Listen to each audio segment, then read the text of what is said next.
Well, at long last, after an entire year, I'm finally going to conclude this study on Satan and his epic war with God.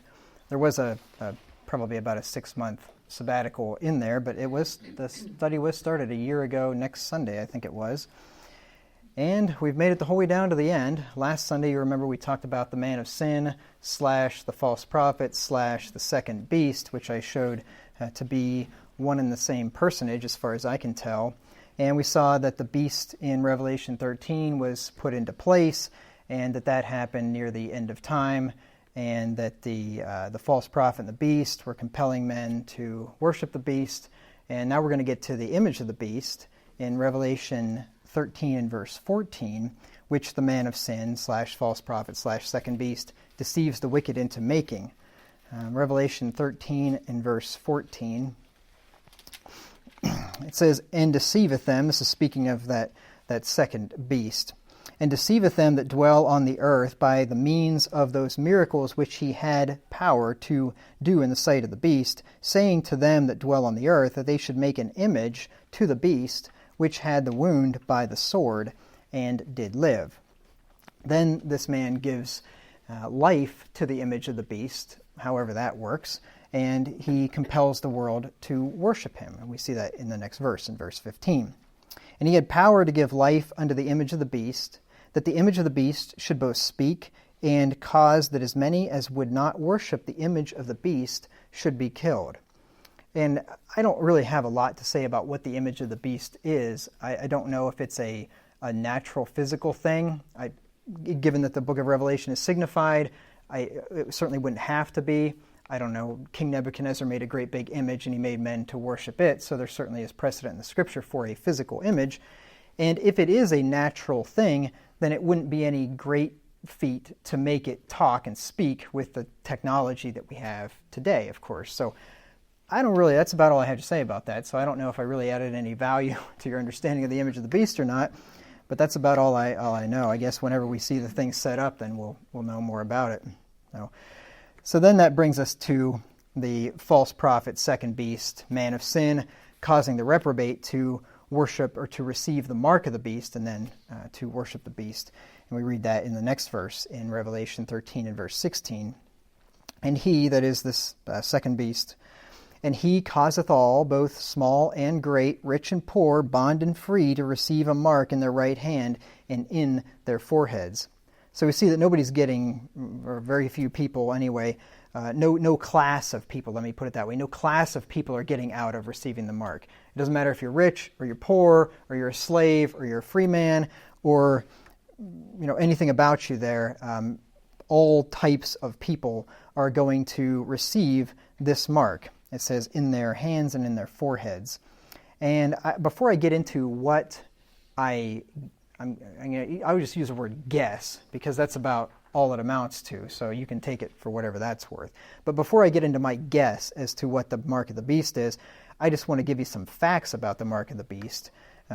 These things are all 100% true, and then we get into my guess, then you can weigh that on your own. So first of all, the mark is received into the right hand or in the forehead. We saw that in verse 16. But remember, once again, Revelation is signified, so that doesn't necessarily mean that it's actually a mark, a physical marking on your right hand or across your forehead. I suppose it's possible that people could walk around with some big mark on their forehead. That'd be kind of weird. So more than likely, it's probably something speaking here symbolically, that the mark is symbolically on your hand or your forehead. And that's what I'm going to get into whenever I tell you what I believe it could be. Then secondly, it's needed to buy or sell, and if you don't have it, you're not going to be able to do commerce. Verse 17. "And that no man might buy or sell, save that he had the mark, or the name of the beast, or the number of his name." So you got to have at least one of these things. You got to have the mark, or the name of the beast, or the number of his name, and these things are all definitely tied together in some way. And if you don't have them, you're basically shut off from doing business in this world. And that could be quite the affliction and tribulation if you can't buy or sell anything, obviously. So this is clearly a satanic plot to force people to take the mark. Because when you give most people the option, okay, starve to death or just take this nice little mark and worship me, most people, I'm not talking about people in this room. If I'm just talking about people in the world, they're going to say, well, whatever. I'll take the mark. I'm not going to starve. I'm not going to let my kids starve, right? I'll do whatever I have to do.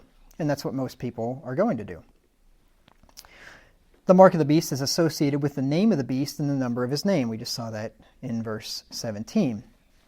And we're exhorted to count the number of the beast. Verse 18. It says, here is wisdom. Let him that hath understanding count the number of the beast, for it is the number of a man, and his number is 666. So we're supposed to count the number. And it is the number of a man. We just saw that. And the number is 666. So that's pretty much what we know about the mark of the beast, that number there. And now I'm going to give you what my best guess is.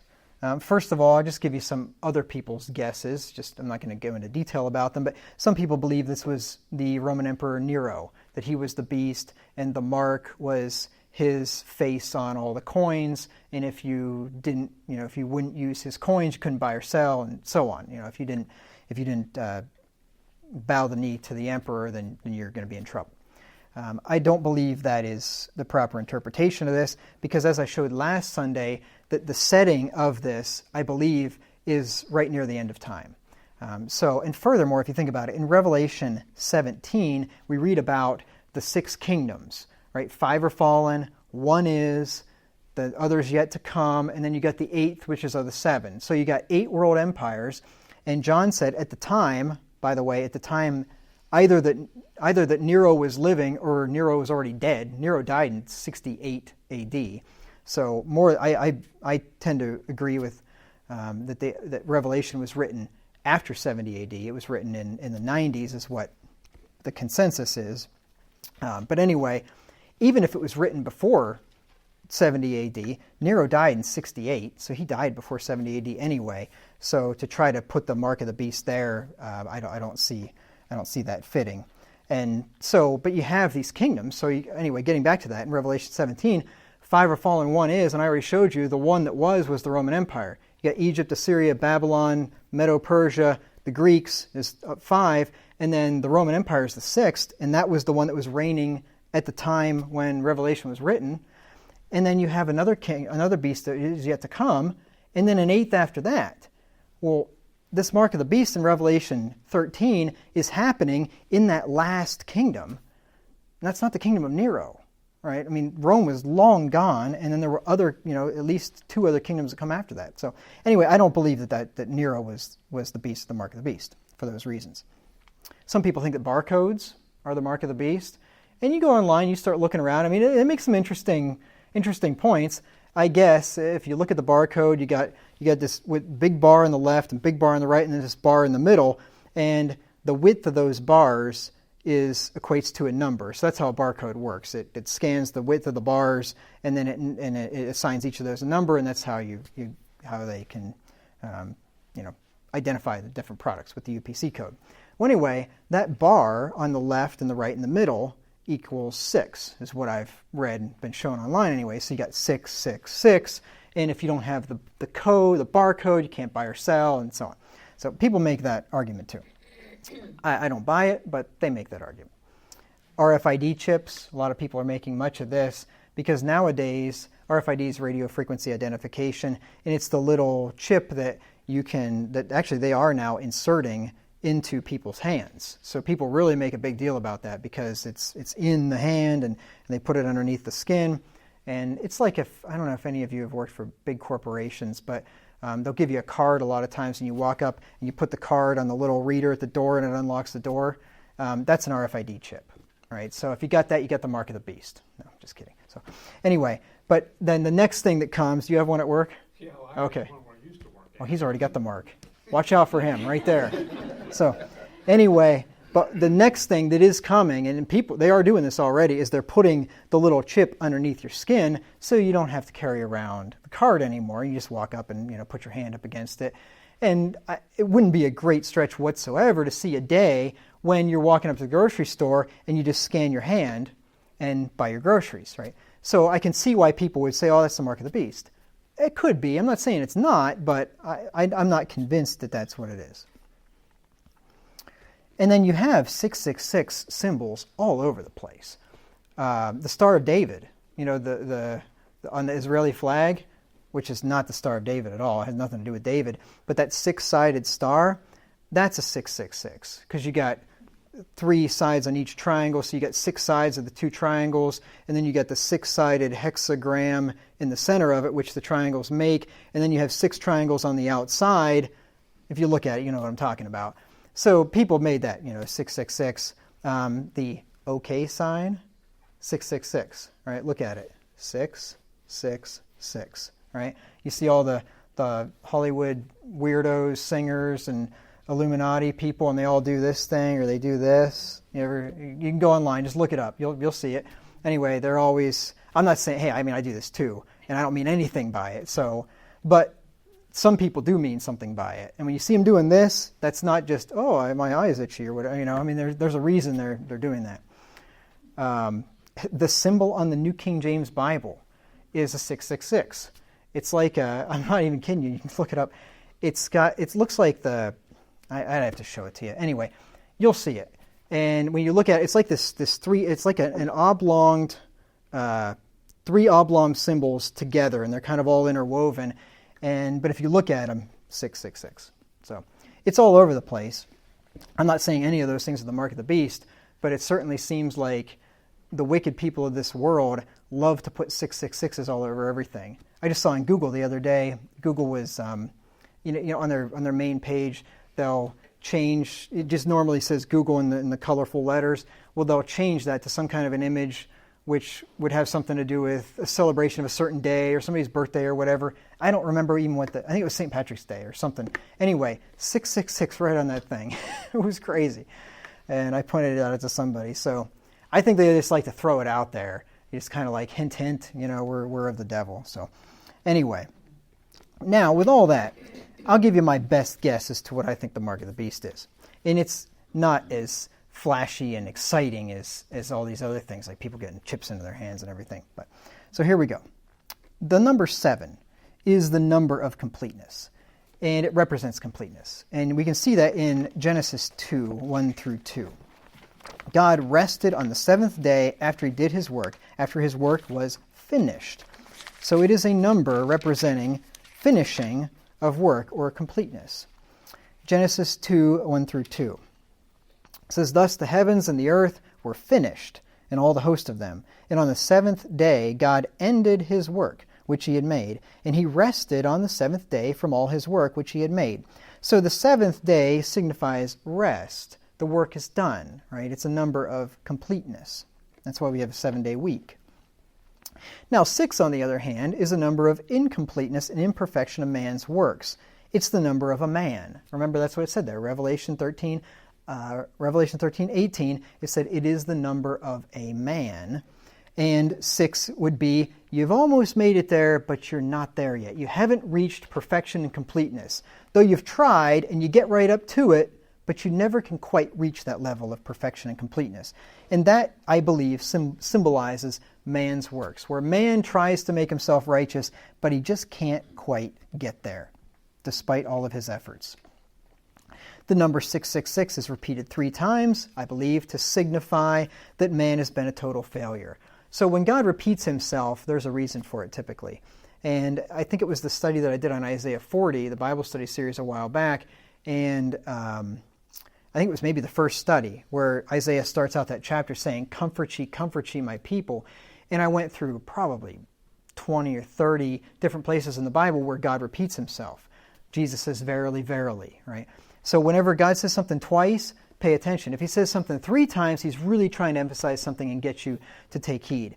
Like where it says in the prophets, "O earth, earth, earth, hear the word of the Lord." So when God says something 3 times, he's emphasizing. So 666, emphasizing man's incompleteness, imperfection of his works to try to attain unto godliness.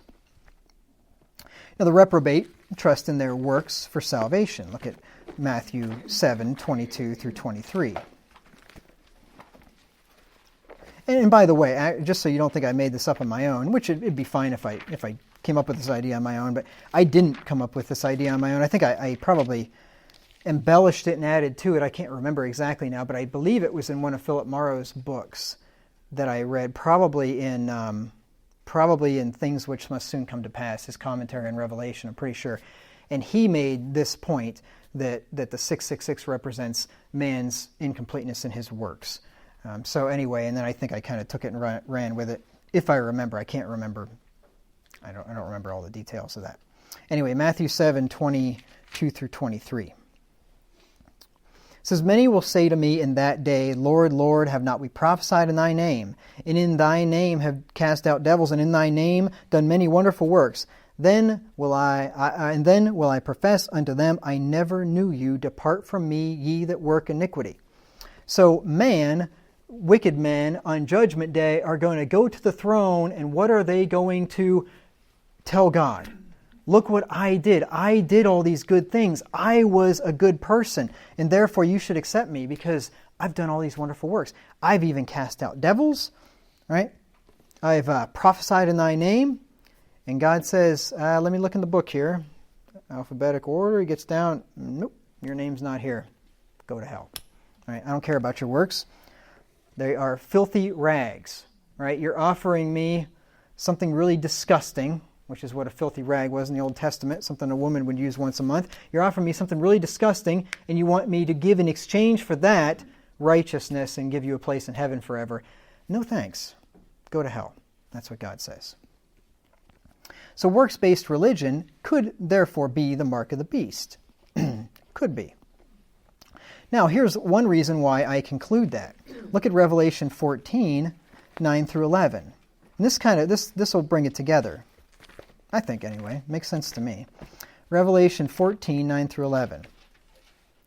Now, this type of preaching is unlike me. You normally don't hear me get up here and say, this is my guess, this is what I think. If you don't think so, it's okay. You might have a different idea. That's not normally how I preach, right? The most of the time I say, thus saith the Lord, I give you the verse, and if we're going to disagree, then we're going to disagree, but I'm not going to say you might be right. You could maybe convince me you're right, and then I'll change my mind, but it's not like, oh, we're probably both right. No, we're not both right. One of us is wrong, for sure. But in this case, I don't know what it is exactly, so I am giving you my best guess, and you are certainly not bound to share my opinion with me. Revelation 14, 9 through 11. "And the third angel followed them, saying with a loud voice, If any man worship the beast in his image, and receive his mark in his forehead or in his hand, the same shall drink of the wine of the wrath of God, which is poured out without mixture into the cup of his indignation, and he shall be tormented with fire and brimstone in the presence of the holy angels, and in the presence of the Lamb. And the smoke of their torment ascendeth up forever and ever, and they have no rest day nor night, who worship the beast in his image, and whosoever receiveth the mark of his name." Now, what I want you to notice here is the people that receive the mark are going to hell. They are hell-bound reprobates, right? It's not like one of God's children can accidentally get this thing and then, well, he's okay. No, it says if you receive the mark of the beast, you're going to hell. So that tells me that all the reprobate are going to get it, and all of the elect are not going to get it, right? And if it was just some thing where they were injecting into your skin or something and they convinced you to get it, well, are you saying if a child of God was deceived into getting this thing for the convenience of it and he hadn't been paying attention to Revelation or something, that all of a sudden now he's going to the lake of fire and there's no hope for him? Of course not. Because one of God's elect is not going to the lake of fire. Jesus died for his sins and he's not going to the lake of fire, period, no matter what. Right? So that's why I don't believe that it's probably some physical thing, but I believe that it represents works-based religions, man's works, humanistic religion and philosophy. That system is the mark of the beast, is what I believe, and I'm going to go through and continue to give the reasons for that. But so the point is, anyway, you go to Matthew 7, and you see that those that trust in their works go to hell. Then you go here in Revelation 14, you see that those that receive the mark of the beast go to hell. All those that trust in their works, right, and have not the grace of God are going to hell. All those that receive the mark of the beast are going to hell. That's why I'm saying, maybe these two things are fitting together here. Look at Revelation 20, 11 through 15. Revelation 20, 11 through 15. It says, "And I saw a great white throne, and him that sat on it, from whose face The earth and the heaven fled away, and there was found no place for them. And I saw the dead, both small and great, stand before God, and the books were opened, and another book was opened, which is the book of life. And the dead were judged out of those things which were written in the books. Not the book of life, but the books, right? There's these books, and then there's the book of life. So there's different books here. And the dead are judged out of the things written in the books. Those are all their works that are recorded in the books. And the sea gave up the dead which were in it, and death and hell delivered up the dead which were in them, and they were judged every man according to their works. And death and hell were cast into the lake of fire. This is the second death, and whosoever was not found written in the book of life was cast into the lake of fire. When God pulls out the books and he judges men according to their works, they're all going to hell. Now, if you look and God sees your name in the book of life, the other books have nothing, there's no entry in there for you. Because Christ blotted out all your sins. He took away all your sins. So you don't have any works in the books to be judged for. Because your name's in the book of life. So the beast's religion could likely be humanism. And I'm just going to read what I wrote here, just so I can say it the way that I wanted to. Those who don't conform to the religion of humanism, with its atheistic, feminist, sodomitical, and egalitarian doctrines, who will not worship the government system, the beast, that promotes and enforces them, and therefore do not have the mark, will be cut off from commerce and be killed. And you can see that how that is a plausible explanation. If it's the religion of this world, which is ultimately humanism, right? And we can see the effects and the fruits of humanism in those things that I mentioned. Atheism, which is big into humanism, feminism, the sodomite agenda, egalitarianism, where everybody's equal and we have to do whatever we can. You remember that study we did on equality? We have to make everybody equal. We can't judge anybody and blah blah blah, and all that whole type system there. And that whole thing is promoted and enforced by the government, and we see that happening now, right? The government is enforcing that type of philosophy on us, and if you don't comply with it, it's already happening. I'm going to talk about that. You are shut out from society if you don't comply with those things. And you're cut off. And eventually, don't be surprised if you'll be killed. Because, we can't have people out there that are bucking the status quo. We can't have people out there that are exposing this wickedness for what it is. These are hateful people, right? These Christians, they're hateful. They hate sodomites. They hate transgenderism. They hate all this. They hate all this wickedness and all this evil, and they speak out against it. And we can't have this. We got to get rid of them. So I can see that happening there. Those who refuse to go along with the system will stick out like a sore thumb or a big stamp on one's forehead, and everybody will be able to see that they don't have the mark. You see, because if you don't go along with the system, and if you don't say, yes, I agree, yes, and parrot whatever you're supposed to say, then you stick out like a sore thumb on your right hand, or like you have it written across your forehead. Like it's very obvious to everybody that this guy is not with the program. He's not with the system. He's got a mark on him, right? This is already happening. Like I said, people have lost their jobs and had their careers ruined for speaking out against it. I don't know if you run in the same circles that I do as far as the types of news and things you listen to, but I hear about this stuff quite frequently, that it's happening all over the place where people are losing their jobs for not... Jordan Peterson, now he didn't lose his job yet. He's a professor up in Canada. He's got a huge following now. This dude makes millions of dollars through Patreon, which is incredible. But anyway, he just basically said, I won't do it. I will not use gender-neutral pronouns. I will not refer to a man as a he or a woman as a she. I won't do it. I'm going to refer to people with pronouns that match their sex, period. 50 years ago, we'd say, yeah, like who wouldn't? What in the world? But today, in the universities, that's a big step out. Oh, you won't call somebody by whatever they think they are? I think maybe I'll start identifying as a 70-year-old man, and maybe I can start collecting Social Security now or something. I just identify. This is what I identify as this. So, where does it end? Goodness. So anyway, Peterson just said he wouldn't do it, and he's got an incredible following now. I don't agree with him on everything, certainly, but it's good to see somebody just putting their foot down. And he was in an interview one time, and they're like, well, but, what will you do what if you, I forget what she said, basically, what if they force you to do it or something like that, or what if you end up being put in jail? He's like, I don't care. I'm not going to say it.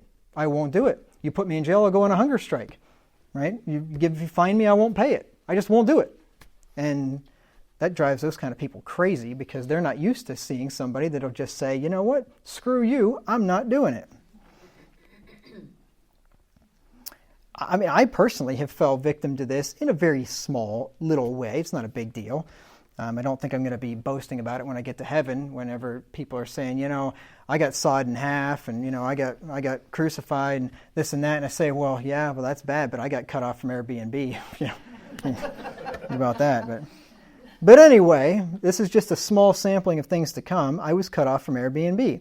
I used to use that service. I don't know if you know what Airbnb is, but people rent out their houses or rooms in their houses to people that are looking for a place to stay. It's like a hotel type system where people are sharing, their house or their rooms. It's really great. You can get places really cheap, and you're staying in a house instead of a hotel, and it costs less and all that. But anyway, they came out with their new policy regarding the sodomites and the transgenders. And when you log into the app, it says right there in the front, we've changed our terms of service.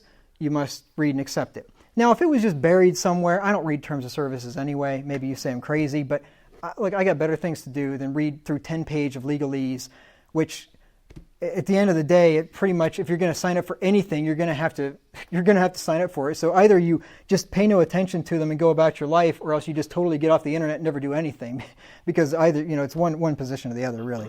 So anyway, I doubt it would hold up in court. I don't think. Anyway, they know that nobody reads the thing. So anyway, that would have been one thing. But when you click OK, then it puts it right in your face, and it says, I will not discriminate against anybody for their sexual orientation, for their gender identity, and blah, blah, blah, blah, blah. Right there. One sentence, and you have to say, okay. And you know what I said? No, I will not go there. I'm not doing that. And because you know what? I will discriminate. I will not rent a house from a sodomite or a transgender freak, nor would I ever rent my house to one. I'm not doing it. So, no, I'm not going there. And I just won't rent any more Airbnb places myself. Somebody else could rent me one if they want to. I don't care about it. But I'm not. I can't, right? I can't. I didn't sign the thing. And you're kicked off. As soon as you say no, your account's deleted. Done. You're gone. That's just a small taste of things to come, I think. There could very well come a time when most corporations, banks, payment companies like PayPal, and other entities like that will enact policies which will make people consent to the humanistic beast system or be cut off from commerce and not be able to buy or sell. And it's happening already. PayPal is cutting people off, too. There have been organizations out there or people that just say the wrong things online, and PayPal just cuts them off. Patreon, cutting people off. Patreon's a thing where you can have your fans support you online. Patreon's cutting people off. It's happening left and right. There's a purging out there. All those liberals that love freedom of speech and all that. Those people, they love freedom of speech whenever their points of view weren't popular. But now that their points of view are popular, they don't love freedom of speech anymore, and they want to put the kibosh on that. So anyway, that could be the mark of the beast, and that could be how people are cut off from commerce and not able to buy or sell. I don't know, just my idea. So, at this point, it looks like Satan's pretty much almost won the war. He's got the beast system set up. He's got the image, the mark. He's got total control of the economy. He's got a one world government, one world religion, one world military. And pretty much everybody's in lockstep, except for a few of these pesky little Christians. And he's got the whole world worshiping him. Now all he needs to do is just eradicate the remaining saints. And war's over. He's thinking that he's just about got it done. So he closes in on the saints of God, and he's just ready to destroy them. And then something happens. The Lord Jesus Christ comes back from heaven. The trumpet blows, the clouds roll away as a scroll, and the jig is up. So Satan he's been loosed. He went out to deceive the nations. He gathers them together. He makes this final assault, this final battle against Jesus Christ. We read about that in Revelation 20, 7 through 8. says, and when the 1,000 years are expired, Satan shall be loosed out of his prison and shall go out to deceive the nations which are in the four quarters of the earth, Gog and Magog, to gather them together to battle, the number of whom is as the sand of the sea. And they went up on the breadth of the earth and compassed the camp of the saints about, and the beloved city. And fire came down from God out of heaven and devoured them. So just when he thinks he's finally got them, he's surrounded the camp of the saints, the true churches of God, and he's just ready to exterminate them and to get rid of them. And then comes Jesus Christ. And Jesus destroys Satan and his man of sin, false prophet, in 2 Thessalonians with the brightness of his coming. 2 Thessalonians 2, 8 through 9. I can't wait to see that day. I don't know, I'm not sure if I would like to see it while still here on earth, or if I'd be gone in heaven and be watching it from the rafters, or what. But anyway, 2 Thessalonians 2, 8 through 9. I mean, it's like the ultimate movie where the bad guy is going to win, and at the last second something gets turned around and it all comes down crashing on its head. It'd be the greatest movie that's ever made. 2 Thessalonians 2, 8 through 9. It says, and then shall that wicked be revealed, whom the Lord shall consume with the spirit of his mouth, and shall destroy with the brightness of his coming, even him whose coming is after the working of Satan with all power and signs and lying wonders. So Satan loses this last and final battle with God. Then the Lord's got one more thing to do, and that is to cast Satan into the lake of fire. He had prepared this lake of fire just for Satan and his angels. Look at Matthew 25, verse 41. Matthew 25, 41. It says, then shall he say also unto them on the left hand, depart from me, ye cursed, into everlasting fire, prepared for the devil and his angels. You see, the wicked go to the same place the devil and his angels do. The Lord prepared the lake of fire for them, and the wicked also get to reside there also. Let's read about it in Revelation 20 and verse 10. Revelation 20:10. And the devil that deceived them was cast into the lake of fire and brimstone, where the beast and the false prophet are, and shall be tormented day and night forever and ever. And at that point, there is no war with the devil anymore. God's war is over with him. Our war is over with him. All of his angels are there with him. There is no more temptation, no more accusation. It's all over. Now, one final thought. This will take just a few minutes. When will the final battle in the epic war be fought?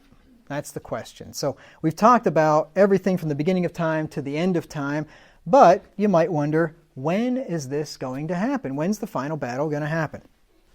Well, I can tell you when. It's going to be fought at the second coming of Christ. But that's not going to help much. But I'll show you that first of all. It's going to be fought at the second coming. Revelation 20, 7 through 10, which I've pretty much already read. We already read that whole passage there. So that's the second coming, whenever Satan has compassed the camp of the saints about, and then fire comes down from God out of heaven and destroys them, and that happens at the second coming. Let's look at 2 Thessalonians 1, 7 through 9. 2 Thessalonians 7 through 9. Now there's some things and many things in Revelation, like I said, that are signified and symbolic, but whenever you can take a passage and then compare it with a passage which plainly states the same thing happening in the New Testament, then you can say, okay, yeah, this part of Revelation 20 is literally talking about the second coming of Christ at the last day. Because in 2 Thessalonians, it spells it out. Same thing's going to happen, and it tells us in plain language. 2 Thessalonians 1, 7 through 9. And to you who are troubled, rest with us when the Lord Jesus shall be revealed from heaven with his mighty angels in flaming fire. Remember, fire comes down from God and destroys them. In flaming fire, taking vengeance on them that know not God and that obey not the gospel of our Lord Jesus Christ, who shall be punished with everlasting destruction from the presence of the Lord and from the glory of his power. He shall be tormented day and night forever and ever, right, in the lake of fire. This is speaking of the exact same thing that Revelation 20 is. Revelation 20 is the last part of it there is referring to the second coming of Jesus Christ on the last day and the final judgment of the wicked, where the resurrection happens and all that. And then 2 Thessalonians 2, 8, and 9, we already read that the wicked will be destroyed, be consumed with the spirit of his mouth in the brightness of his coming. All right, so this is the second coming of Christ. Okay, so the final battle is going to be fought at the second coming. So then you're going to ask, okay, well, when is the second coming then? I'm really trying to get down to the bottom of this. Well, I can tell you when the second coming is. It's on the last day. Okay, so I'm just revealing more and more things here. I'll prove it to you. Let's look at John 6, 39 and 40. This is like trying to nail Jell-O to a wall here. John 6, 39. Let me just read it. I'm just going to read a string of verses here for you. I'll show you when the second coming is. And this is the Father's will which hath sent me, that of all which he hath given me I should lose nothing, but should raise it up again at the last day. Right? The resurrection is on the last day. Verse 40. And this is the will of him that sent me, that everyone which seeth the Son and believeth on him may have everlasting life, and I will raise him up at the last day. Verse 44, no man can come unto me except the Father which hath sent me draw him, and I will raise him up at the last day. Verse 54, whoso eateth my flesh and drinketh my blood hath eternal life, and I will raise him up at the last day. And let me give you one more. John chapter 11 and verse 24. John chapter 11, 24. Martha saith unto him, I know that he shall rise again, that's her brother Lazarus, he shall rise again in the resurrection at the last day. So the Bible is very plain, 5 times over, that the resurrection is at the last day, right? And that's whenever Christ comes back, because Christ comes back to resurrect the dead. This isn't in the outline, but let me just give you this one. Look at 1 Thessalonians chapter 4. 1 Thessalonians chapter 4.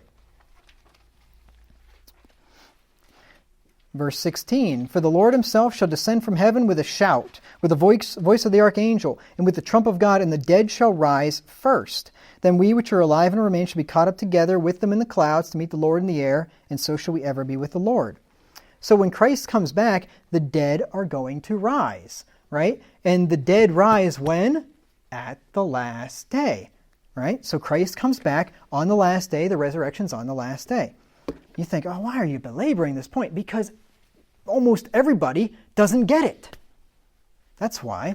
People think the resurrection of the righteous is either 1,000 years before the last day, or 1,007 years before the last day if you're a dispensationalist, or it's 3.5 years before the last day, or it's 7 years before the last day, or it's sometime before the last day.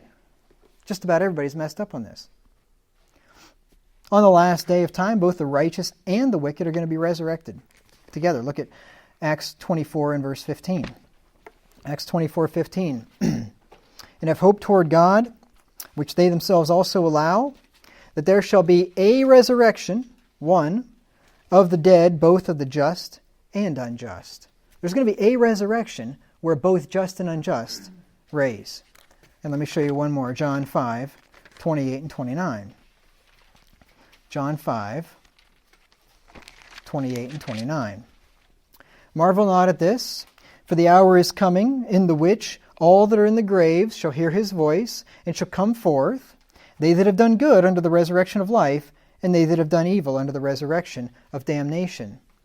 They shall hear his voice. Not his voices, not one voice, now, and another voice 1,000 years from now, when he resurrects the righteous first, and then 1,000 years later resurrects the wicked, or 3.5 years later, 7 years later, whatever. No. One voice, one coming, one resurrection, just and unjust, on the last day. And this resurrection is going to happen at the same time that the heavens are destroyed, on the last day. Let me show you. Job 14, 12 through 15. Job 14, 12 through 15. It says, so man lieth down and riseth not, till the heavens be no more. They shall not awake, nor be raised out of their sleep. This is the sleep of death, right? Man lies down, and when does he rise again? When the heavens are no more. When the heavens and the earth are destroyed, that's when the resurrection happens, right? On the same day. Oh, that thou wouldest hide me in the grave. See, this is what the sleep is there, sleep in the grave. That thou wouldest keep me secret until thy wrath be past. That thou wouldest appoint me a set time and remember me. If a man die, shall he live again? All the days of my appointed time will I wait till my change come. That's the change of the body that happens at the resurrection. Thou shalt call, and I will answer thee. Like when he called Lazarus, come forth, God's going to do the same thing at the last day. Come forth. Thou shalt call, and I will answer thee. Thou wilt have a desire of the work of thine hands. Okay, so when's the final battle fought? At the second coming. When's the second coming? At the last day. Okay. Now, what might the next question be? When is the last day? Right? How much longer do we have to wait for the last day? And here is your answer. Nobody knows. Nobody knows. And let me repeat it one more time. Nobody knows when the last day is. Nobody knows when the second coming of Christ is. Nobody knows when the end of the world is. Nobody knows. People have been trying to predict the date of Christ's second coming, his return, for nearly 2,000 years, and they have all failed, and they will always fail. They will continue to fail. And you say, well, wait a minute, maybe somebody could just get it right by guessing. They still failed, right? Even if a man gets lucky and gets the date right, it happened by chance, not by wisdom or knowledge or prophecy, right? So if you get something right by chance, you can't say that you predicted the second coming of Christ, right? You didn't predict it. You just guessed at it, and it just happened to be correct, right? I mean, think about it. If you take 1 million people today, 1 million false prophets, and they all pick a different day, that will take us 2,700 years into the future. Chances are, I'm not sure, but I think Christ will come back in the next 2,700 years. I think it'd probably be a lot less than that. But I think it probably within the next 2,700 years, it would be a safe bet to say that Christ will probably return. Now, if they each pick a different date, and Christ does come back on some date, 20, 40, 100 years from now or whatever, some false prophet is going to say, ha ha ha, I got it right. I predicted it. No, you're an idiot. You picked some arbitrary number and it just happened to be right. You didn't predict the second coming of Christ at all. Jesus plainly stated that no man knows the day and hour of his return. Look at Matthew 24, 42 through 44. With words like this, why in the world people predict the second coming is beyond me. They just do it time and time again, and they're shown wrong time and time again. And most of them don't even quit. Once they're shown wrong to be a false prophet, and then they say, it was an arithmetic error. I did the math wrong. The actual date's, going to be in 3 years from now. What's his name? What's his name? He predicted the end of the world here a few years ago. Forgot his name. Anyway, put billboards all over the place, had this big following, and then it didn't happen. And he says, it was a miscalculation. It's going to be 6 months from now. It didn't happen then either. Imagine that. Camping. Something camping. Forget the guy's name. But anyway, no, they don't quit. They just keep on going like nothing happened. Matthew 24, 42 through 44.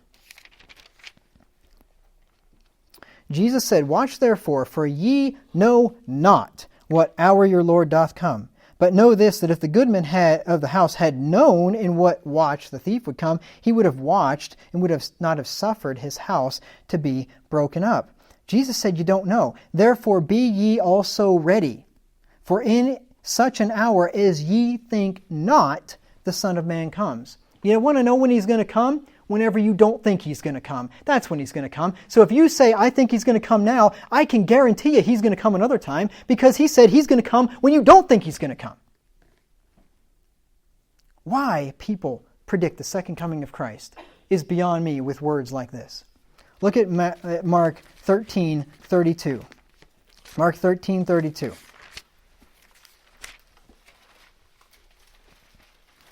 They say, well, he just said the hour. I'm not predicting the hour. Right? I'll answer that one in just a minute. Mark 13:32 through 35.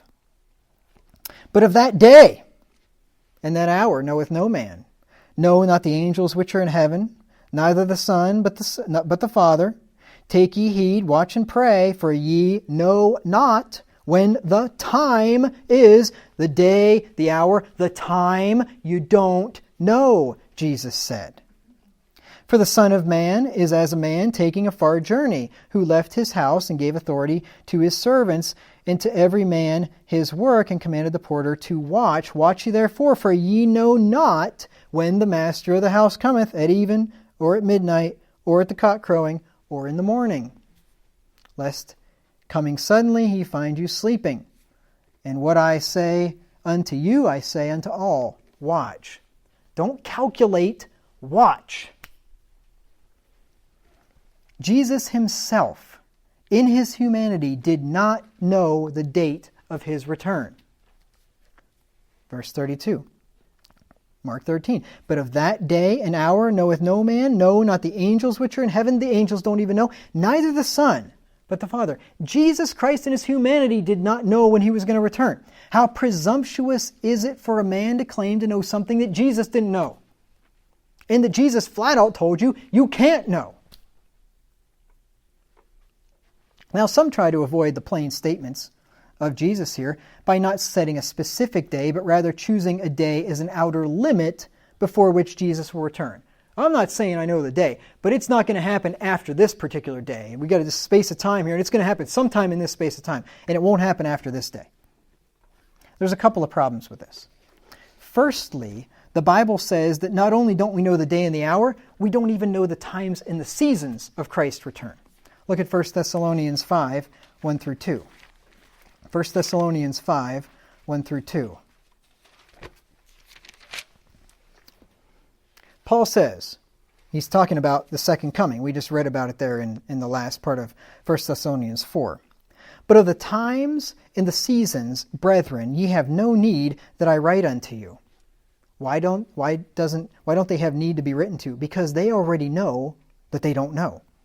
For yourselves know perfectly that the day of the Lord so cometh as a thief in the night. Do you know when the thief's coming? That's what Jesus taught. You don't know. The whole point is, if you knew when the thief was coming, you'd be ready. Right? But you don't know. So Paul says of the times and the seasons of the second coming, I don't need to write you because you already know it's going to come as a thief in the night. It's unknown. What do? You watch and be ready, not calculate. A season is a time, period, or occasion. It is a particular time or period during which something happens or which is defined by some characteristic feature or circumstance. So therefore, no man knows the time or the period of time when Christ will return. I mean, I remember when I was, a kid, I don't know, a teenager, I suppose, and I remember hearing a preacher in church saying that, and this was, what would that have been, 20 years ago or so, at least, and he says, I am thoroughly convinced the Lord's coming back within the next 10 years. Well, guess what? He was wrong. At least he wasn't making some kind of a prophecy or something, but he was wrong. But he's looking around, things are really bad, Christ is coming back. Right? Just because things are really bad doesn't mean he's coming back. Things have been really bad for a long time. Things were really bad in the Middle Ages, whenever Christians were being murdered by the millions. Things were really bad in the early 20th century, whenever the Soviet Union was murdering people by the tens of millions. Things were really bad in World War I, whenever millions and millions of people died. World War II, right? Things have been really bad things have always been really bad. Jesus said when you hear of wars and rumors of wars, don't conclude that the time is nigh. Just because things are bad doesn't mean he's coming back tomorrow, or in 10 years, or in 20 years. You don't know. Watch, don't calculate. If you think that we can know the time period or the season of Christ's return, then please tell me with confidence and authority when specifically that period takes place or when we are in it. I mean, if you say, we can know the times and the seasons, okay, tell me. Are we in the times and the seasons? Is it the season of the second coming? Yes or no? Tell me with authority. Are we or are we not? How would I know if we are? And if we are, how long does this season last? Right? If the season lasts for the next 10,000 years, then you didn't really tell me much, did you? Right? We're in the last times. We know that, right? We've been in the last times for 2,000 years. So you got to get specific. If you know the times and the seasons, then tell me. Definitely. Right here it is. The next X amount of years. I'm certain of it. And if you can't do that, then you don't know the times and the seasons of Christ's return. Now, secondly, if we make it to the day before the outer limit, then we know the day of Christ's return. Let me explain. Let me give you a for instance. Let's say that someone does some calculations and concludes that Jesus will return no later than December 31st, 2050. Okay? He says, I've done these calculations, however that would work, and I have determined from the Scriptures that the end of the world will be no later than the end of 2050. December 31st, 2050, it will be no later than that. Christ will return by that date. And then this person is going to justify their unbiblical prediction by saying, well, I'm not setting a day, right? I'm not telling you the day he's going to return. I'm just giving you the outer limit. Okay, let's think about that. What if time goes on until December 30th, 2050? What if we get to December 30th, 2050? Guess what? If that man is right about his prediction, guess what? We know the date of Christ's return, right? When is Christ's return? If we are in December 30th, 2050, when is Christ's return? We know it absolutely. Tomorrow! He's going to come back on or before December 31st, right? And guess what that makes Jesus? A false prophet. Because Jesus said nobody knows, but now we know. It's tomorrow, right?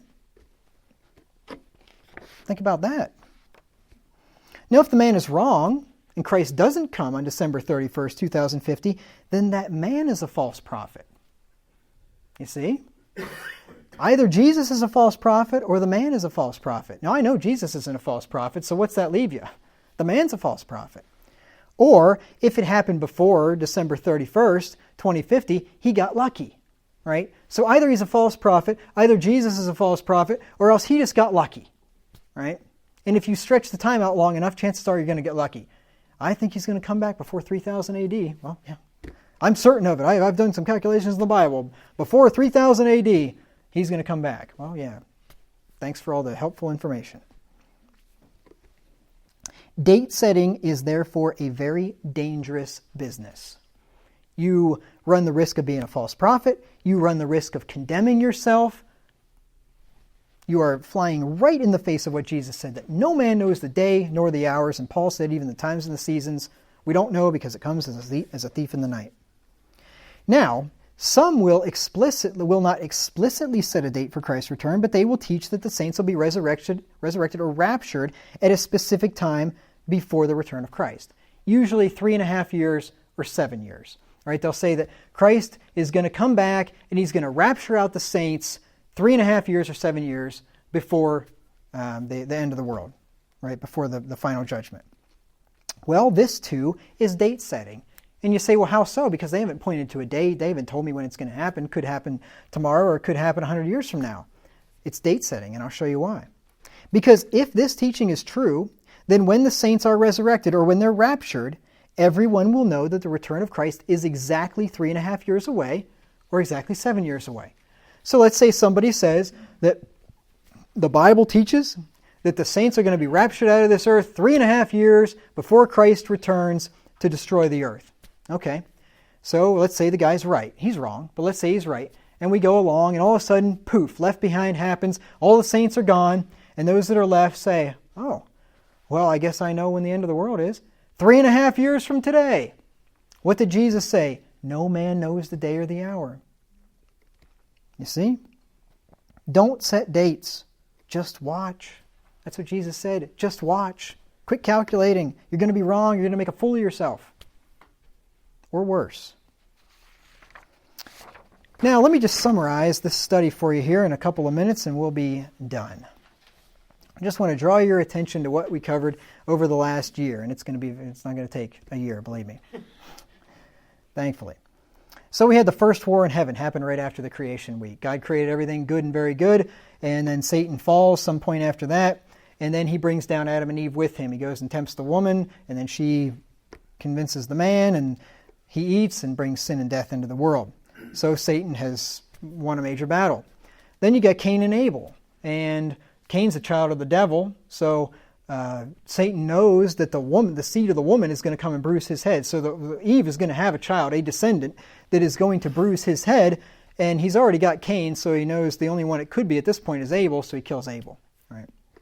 Then he uses the sons of God, the fallen angels, to go into human women and populate the earth with these half-breeds, these giants, and filled the earth full of wickedness. God flooded the whole thing, killed them all. Right? Killed them all but Noah and his 7 family members. Satan's back to square one. Then he gathers all men together again and creates his first basically world empire, the Tower of Babel. Everybody's one language. They build this tower to heaven, want to make a name for themselves. God says, no way. He scatters them all abroad, confuses their language. That was another blow in Satan's war. Then God calls out a man named Abraham, and he makes the promise to Abraham that through him all the families of the earth will be blessed. And this is pretty obvious that this is a prophecy of the Messiah, right? So he goes after Abraham, tries to get Abraham to lie, right? A couple different times. That didn't work. Then the promised son Isaac comes, and the same promise is made to him. God goes after Isaac. Isaac does the same thing, lies about his wife, and Satan tries to get him put away. Then Jacob comes along. The promise is given to him. Then Judah, Jacob's son. And then through that you get the nation of Israel. And Satan then focuses his energies on the nation of Israel. Then a man named David comes along. And David a prophecy is made that the Son of God and the Messiah would come through David. So now Satan knows he needs to focus on David. And what happens? All of a sudden, David sees some woman bathing on her roof, and he commits adultery, which should have ended up in his death. Right? That would have put a stop to the royal lineage right there. God put away David's sin.